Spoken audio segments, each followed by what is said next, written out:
Seorang pemuda yang kecanduan game mendengar kabar bahwa neneknya mengidap penyakit mematikan. Dia mengucap selamat tinggal pada game favoritnya, berkemas, dan pergi mengunjunginya. Namun saat ia tiba di depan rumah neneknya, ia memotret rumahnya dan mengecek harga pasarnya secara online. Saat ia tahu rumah itu bisa terjual $1 juta, ia pun memutuskan untuk merawat neneknya. Setiap hari ia bangun jam 5 pagi, membantu neneknya mengurus warung, dan ikut neneknya menjumpai temannya, berharap bisa mewarisi hartanya. Suatu hari sang nenek memakai gaun cantik dan duduk di depan pintu sambil menunggu. Hari itu adalah hari kumpul keluarga. Melihat nenek mengobrol bahagia dengan kerabat, ia merasa sedikit kecewa. Namun saat berkunjung ke kuil untuk berdoa, pamannya lalai menjaga nenek dengan benar. Sandalnya membuat lecet di kedua kakinya. Anak itu mencoba melepas sandalnya, tetapi nenek menolak. Sandal itu hadiah dari putranya. Dia sangat mencintai putranya. Kemudian anak itu menyadari bahwa selama berdoa, tak satupun dari keluarga pamannya menyebut nama nenek. Ia marah mengetahui pamannya munafik. Tak ada yang peduli pada nenek. Nenek bilang, "Cucuku yang terbaik, kau hanya memikirkanku." Pujian mendadak itu membuatnya merasa bersalah. Setelah itu, ia mulai merawat neneknya dengan lebih tulus. Melihat nenek sedih sebab rambutnya rontok, ia memakai filter cantik untuk menghiburnya. Namun akhirnya seluruh rambut nenek rontok, dan kali ini sang cucu benar-benar sedih melihatnya. Suatu hari uang nenek dicuri. Saat anak itu mengecek CCTV, pelakunya adalah pamannya. Uang itu seharusnya dipakai untuk membeli makam, tapi nenek tak menyalahkannya. Sebaliknya, ia menghubungi kakaknya, meminjam uang untuk membeli makam, tapi kakaknya menolak. Dalam perjalanan pulang sang nenek sedih. Sang cucu bertanya, "Kenapa perlu makam yang mahal?" Nenek menjawab, "Kalau tempat istirahat terakhirku indah, mungkin kalian akan sering mengunjungiku."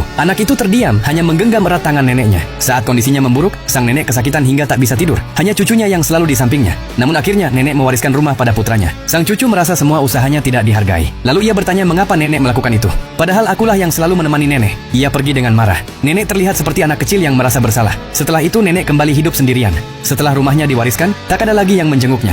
Lewat kamera pengawas, pria itu melihat nenek sendirian. Ketika orang datang, mereka hanya mengangkut perabot. Melihat ini, pria itu tak bisa menahan air matanya. Saat ia tahu pamannya menempatkan nenek ke panti jompo, pria itu bersikeras untuk membawanya pulang. Nenek tersenyum dan mengangguk. Bersama cucunya, ia menghembuskan nafas terakhirnya. Pada hari pemakaman, ia mendapat telepon. Ternyata sang nenek mewariskan $1 juta padanya. Nenek sudah menabung sejak sang cucu masih SD. Karena waktu itu sang cucu berkata, "Ketika aku punya uang, aku akan beliin nenek rumah besar." Pada akhirnya, ia menggunakan uang itu untuk membelikan neneknya makam terindah.